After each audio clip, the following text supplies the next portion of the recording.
Security association of India संस्था द्वारा एक प्रेस कॉन्फ्रेंस का आयोजन किया गया, जिसमें सिक्योरिटी गार्ड्स वेलफेयर के लिए गार्ड्स की आय दर में वृद्धि और जीएसटी के विषय पर मुख्य रूप से चर्चा की गई। उन्होंने कहा, सिक्योरिटी गार्ड्स की सैलरी से कटकर जो पैसा सिक्योरिटी बोर्ड के पास जमा है, जो तकरीबन 200 करोड़ है, उसका इस्तेमाल सिक्योरिटी वेलफेयर के लिए होना चाहिए। आपकी जो सिक्योरिटी एसोसिएशन ऑफ इंडिया है, इसके अंदर कितनी एजेंसी की एंट्री हुई है और कुल कितने सिक्योरिटी आज चल रही है?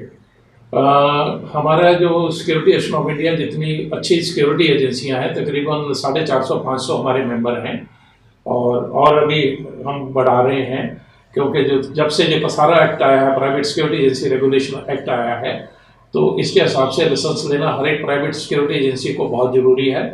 और हम लोगों ने सेंट्रल गवर्नमेंट के साथ में 88 से और फिर 94 में काफ़ी मुद्दा उठाया था। ये तो 2005 में central government private security agency act लेके आई और उसके हिसाब से हर एक एजेंसी को होम डिपार्टमेंट जो स्टेट का है वो लाइसेंस देता है।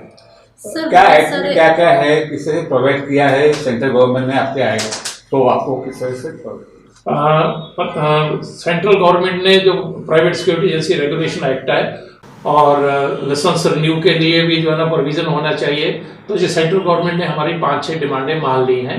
लेकिन अभी स्टेट, क्योंकि वो इम्प्लीमेंट स्टेट गवर्नमेंट ने करना है, इन्होंने भी अपने यहाँ का अमेंडमेंट करना है। वो सिर्फ मेघालय और उड़ीसा ने किया है, गुजरात करने वाला है, हमारी बात चल रही है। तो जब ये अमेंडमेंट हो जाएंगे तो गार्डों के लिए एक अच्छी मतलब के खबर रहेगी, उनके लिए अच्छा सहूलत रहेगा।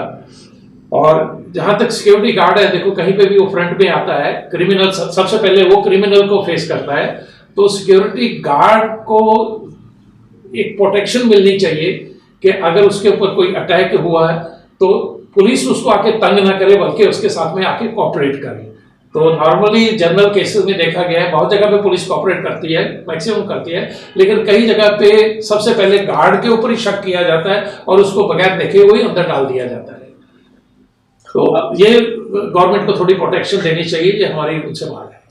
जैसे आपने बताया, सेंटर ने जो मांगे मानी है अपनी, वही मांगे स्टेट मानने में दिक्कत क्या आती है और उस बारे में आप आने वाले समय में क्या करने वाले?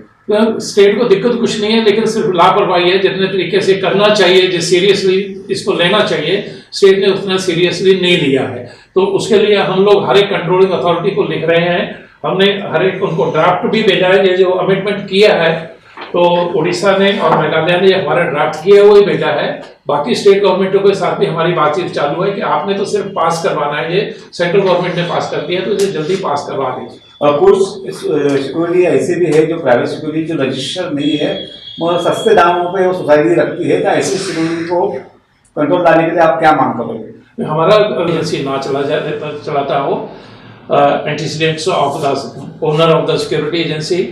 दूसरा, जो गार्ड है प्राइवेट सिक्योरिटी गार्ड, उनका पुलिस वेरिफिकेशन बहुत जरूरी है, वो सब पुलिस के वेरीफाइड होने चाहिए। तीसरी चीज उसके अंदर जो आई है कि ट्रेनिंग, जो प्राइवेट सिक्योरिटी गार्ड्स हैं उनके लिए ट्रेनिंग बहुत जरूरी है, तो उसके अंदर ट्रेनिंग का प्रोविजन दिया गया कि 20 दिन की ट्रेनिंग एक प्राइवेट सिक्योरिटी गार्ड ने करनी है। कोविड महामारी में सर, जिस तरह पिछले दिनों कोरोना योद्धा का कई लोगों को खिताब मिला था, और सिक्योरिटी गार्ड की भूमिका अगर देखें तो अहम दिखती है।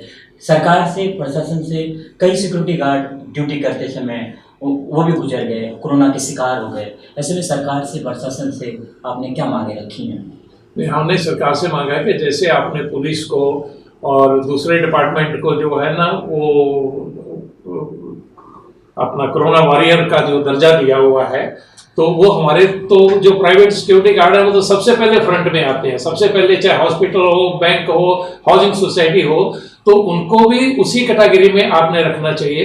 लेकिन अफसोस की बात है कि अभी तक हमारी वो सुनवाई गवर्नमेंट ने सुना नहीं। सर, सिक्योरिटी गार्ड की कुछ ऐसी बहुत सारे समस्याएं हैं जिसको लेकर के आप लड़ रहे हैं, शॉर्ट्स में बताना चाहेंगे कि क्या क्या सिक्योरिटी गार्ड्स की समस्या है, कहाँ कहाँ जो सिक्योरिटी गार्ड है वो जो फेस करते हैं प्रॉब्लम्स को, जिसको लेकर के आप पत्र व्यवहार भी करते गए हैं, सामने से आप मिलते भी हैं लोगों से, और जिस तरह से लोगों को एकजुट करने के लिए आपने ठानी है? जो हमने सेंट्रल गवर्नमेंट से मांगे रखी थी ट्रेनिंग वाला, वो बहुत अच्छा हुआ है। सेंट्रल गवर्नमेंट ने ट्रेनिंग मान लिया है बाकी जो हमको दिक्कत उसके अंदर आ रही थी कि जो रूल्स 2006 के सेंट्रल गवर्नमेंट के हैं, private security agency regulation act के अंदर अमेंडमेंट होनी चाहिए कि सिक्योरिटी एजेंसियों के लिए तो लाइसेंस है कि आप लाइसेंस सिक्योरिटी एजेंसी हैं, लेकिन जो सिक्योरिटी एजेंसी को एंगेज कर रहा है उसके लिए कुछ कंपलसरी नहीं है कि उसने लाइसेंस सिक्योरिटी एजेंसी लेनी है। तो वो कॉस्ट कटिंग के चक्कर में और सस्ते के चक्कर में, स्पेशली हाउसिंग सोसाइटियां मैं बोलूँगा, उनको बहुत केयरफुल रहना चाहिए। उन्होंने लाइसेंसिंग सिक्योरिटी जो उससे लेना चाहिए।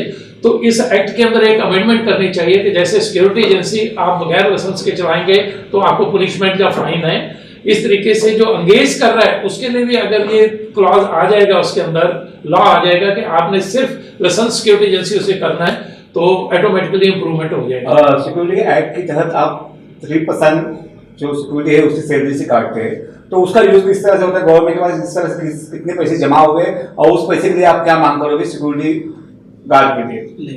जो सिक्योरिटी गार्ड बोर्ड है उसके अंदर जो हमारे सिक्योरिटी गार्ड हमारे भी रजिस्टर होते हैं, बोर्ड के भी होते हैं, तो उसके ऊपर 3% लेवी हम लोग जमा करते हैं सिक्योरिटी गार्ड बोर्ड में।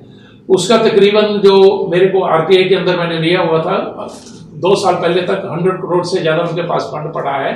तो वो जो फंड है जो सिक्योरिटी एजेंसियों सिक्योरिटी गार्डों की पेमेंट, हमारे सिक्योरिटी गार्डों के प्राइवेट एजेंसी के, उसके ऊपर इकट्ठा हुआ है, उसका जो यूज होना चाहिए, इस्तेमाल होना चाहिए, हमारे गार्डों के वेलफेयर के लिए होना चाहिए। उनके लिए कमेटी बने जिसके अंदर लेबर डिपार्टमेंट के लोग हों, हमारे एसोसिएशन के लोग हों, कि उनका किस वेलफेयर पे काम आए। जैसे किसी को कोई सीरियस बीमारी हो गई, हमारा ESIC मेडिकल वगैरह है उनका इंश्योरेंस, लेकिन यहाँ से भी हेल्प मिले। कोई गार्ड क्रिमिनल को फेस करते हुए उसका एक्सीडेंट